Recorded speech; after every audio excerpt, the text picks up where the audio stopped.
Good afternoon. Welcome to another episode of Global Sport in Colour Sports Magazine show with the Voice newspaper. I'm here with Michael Facey, Rodney Hines, sports editor of the Voice newspaper and owner of Nothing Long. How are you? Very well. Very well. Yeah. Run all right? Oh, look, we can't complain. Look at the stage. I know, very true, very true. Very true. I've not seen it like this actually. It looks like there was a concert here. Yeah, it does. I wasn't invited though. No, was I? None of us was. None of us were? Okay, cool. We're here because we've just attended the Paralympic press conference to announce the team that's going to be competing at the Paralympic World Championships between the dates of the 14th and the 23rd of July. Have I got that right, gentlemen? There's going to be some exciting performances, no doubt. We've got a bit of a bone of contention, though, with the press conference today. I didn't see no people of colour. I'll put it out there straight away. Wasn't one? Who was the one? Paula. Yeah. We spoke to Paula, but it's interesting that the sport will be projected in that way, given this has been an issue that's been ongoing for a number of years. That doesn't mean there aren't any protagonists within the sport that, emanate from the black and minority ethnic community.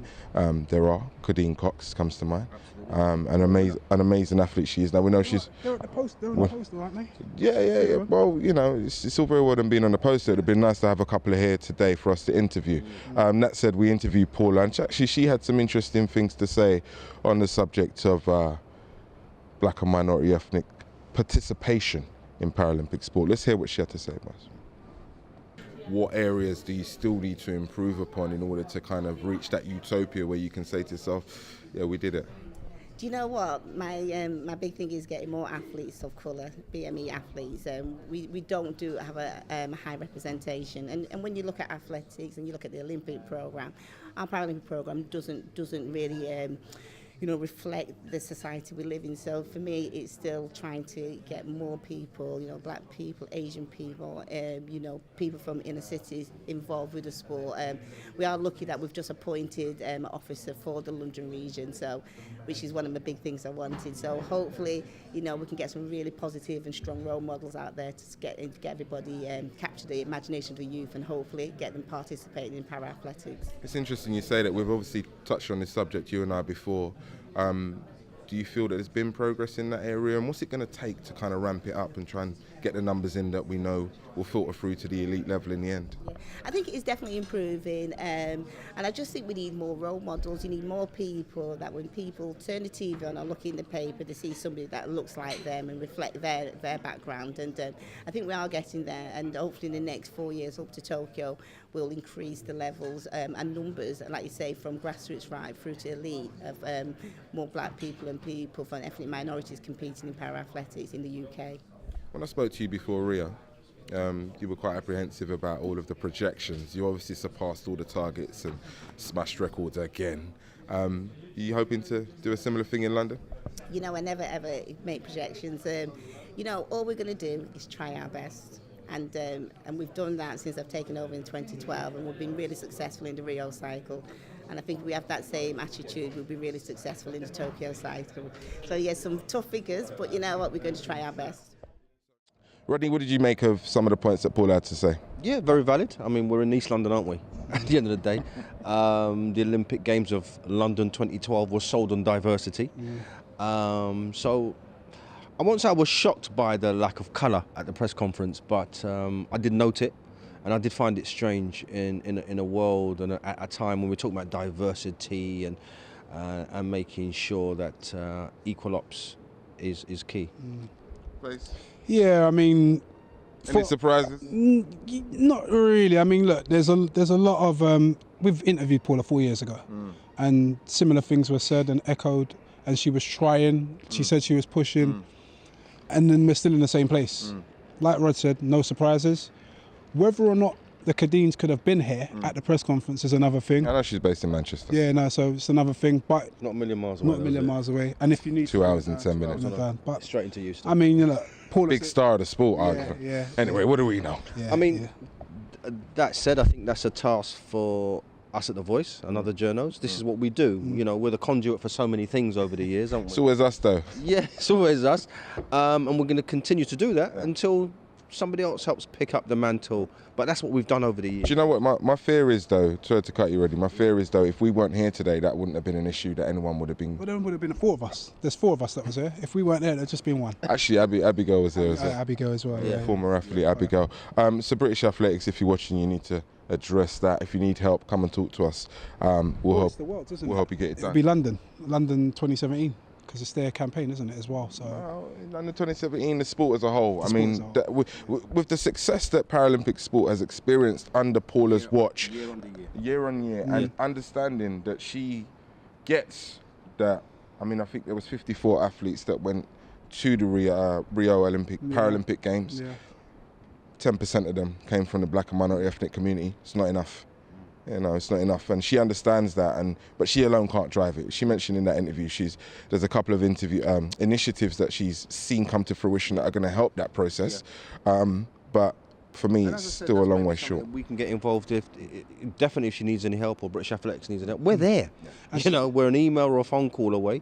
But what I would rather say is that Paula has done a magnificent job. She did say she's there for another 4 years, which would 8 to 12 years in total. So hopefully she does the full 4 years, and they use the initiatives that are in place. And what I like about Paula, she's very humble. Yep.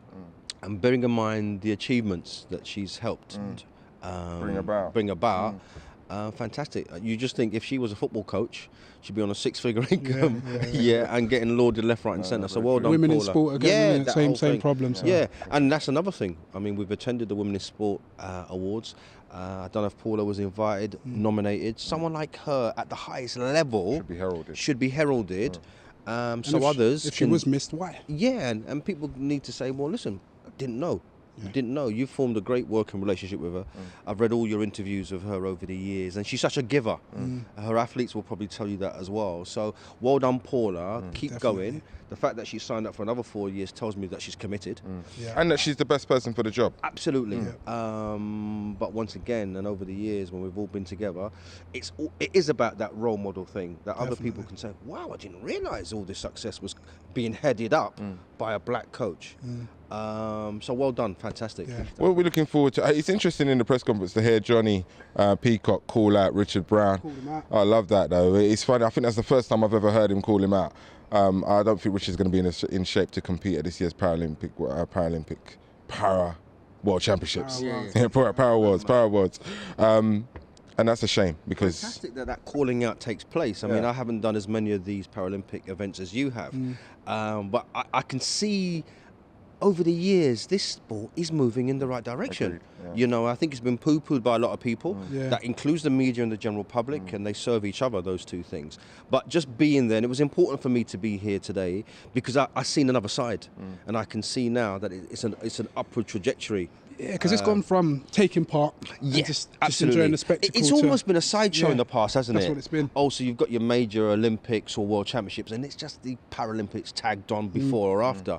I get the great sense being here today, Johnny's call out to his rival, that in X amount of time, this sport is going to move on again and again. Well, mind you, like Hannah said, it should. Like Hannah Cockcroft said before the press conference started, I've never been at a top table. We've never had one of these, and she's like, I don't know what to do.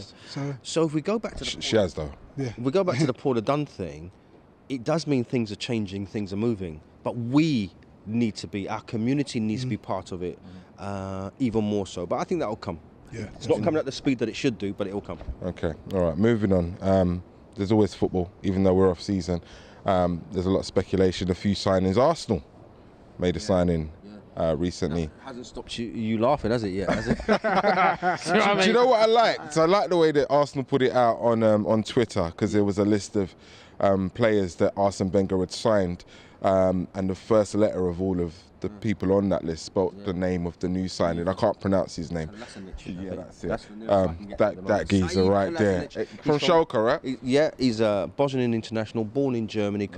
I think he represented Germany in the junior levels, but now plays for Bosnia. Built like a brick house, as they say.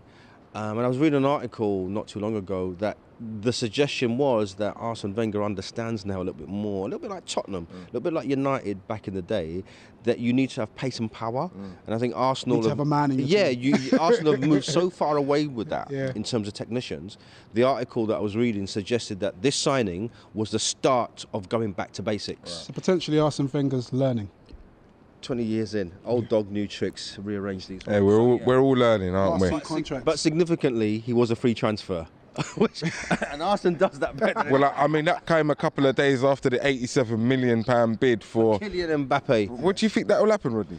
I think it will. I mean, do you? Yeah, I do. I tell you, don't spend 87 million, do they? That was amazing. I think it'll happen. I think that Arsene Wenger, having just survived last season with an FA Cup, fan unrest that you've never had, and fan unrest at Arsenal, you have to sit up and take note because we don't do it. I They don't know, don't though. do I don't know it. if he's No, going to they're spend quite- 87 million. I think that's just the front because the he front. signed his new deal. It is a front. I think I'm I think- trying. I think he's desperate Yeah. with a capital D to make a statement with his money. And Mbappe is the hottest kid on the block right now. He is. Real Madrid are in for him, and clearly if he goes there, no one's going to fall over with surprise. And well done to Real Madrid, by the way, no, for Champions another- League Oh, winners. mate. And Ronaldo. Ronaldo, because we had that Yeah, discussion about so Ronaldo to and destroy Messi. a Yeah. quality side like Juventus the way they did, we give them that. Second half, it wasn't even a match. They made them Wasn't look a match, simple, didn't they? So, yeah, Arsenal are in. There's talk of Mahrez as well. So That'd be a good sign. That's be a good I time, reckon yeah. that one's definitely going to happen. Yeah. That one seems. Well, I mean, to it depends who else comes in for him, but who goes out the door? Yeah, definitely. I mean, he could take Walcott's place all day long, wouldn't he? Mahrez and Vardy. Walcott, take nah. Walcott. Walcott, they still need him somewhere. They don't need. No one needs Walcott. No Walcott's going disrespect. nowhere, mate. Walcott's going No nowhere. disrespect. Right, Walcott's got but legs, man. He ain't going nowhere. They tied him into a deal in about 10 terms years of goal ago. scoring season last year was his best. So was it? yeah, absolutely, 12 goals in the Premier League. Credit there. Credit where it's due. Walcott's the What guy. about United? What's happening with your lot? Nothing at the moment. Yeah, we're just tinkering. You know, he's going to get it together. I reckon he's going to put in a good. He's going to get about 3 of them before July. They wanted Griezmann. That's not happening. That's No, not Griezmann's not happening. But Griezmann stayed alive. I think Griezmann was a front though. I think Griezmann was always next year anyway because they knew the transfer ban was in place and it was just an appeal. Yeah. So I reckon that was a front anyway. But I reckon there's someone under the hat. We spoke about Ronaldo, but it's not that. It might be Bell. Bell. Yeah, Bell to United. Bale's might not be leaving Bale. Real Madrid. He's injured, Why would though. he leave Real Madrid? because he's injured. He's injured. And Isco putting pressure on. remember, look. I mean, Bell's a Real different Madrid class. want De Gea. Yeah. Someone's got to come. Yeah. Someone's got to come. Mourinho Well, don't but just the give boy players. Morata is linked Morata. with United. What about Rodriguez? James. I think that might happen. Not sure where he fits I in don't at know where United, he fits in. but Yeah. you know. But then if he listens to Mourinho likes a player that listens and he just does the job on and off the bench. I mean, we could speculate all day long. Is it? Nothing happening. Nothing- Nothing happening. We're on holiday, mate. You know what I mean? Like, holiday. a well-earned second place in the Prem. We got a trophy. They did. Yeah, They Inside did. his trophy. Trophies. We made. We're in the Champions League, innit? So. all are. Well, you are. Yeah, you are. from these Yeah, lot. apart from them lot. But they won a trophy. I'm just So the only thing. to Thursdays, Sundays, Sundays. It's all right, we done it. We done it and we lifted, so you could lift. It Yeah, could be no Arsene worries. Wenger's Listen, best 2 No years. worries. This is going to go on all season. We'll be back next week. Thanks for your, feedback on the episodes so far. We're going to be here forever. We ain't going nowhere. So keep tuning in. Tell a friend to tell a friend. Speak soon.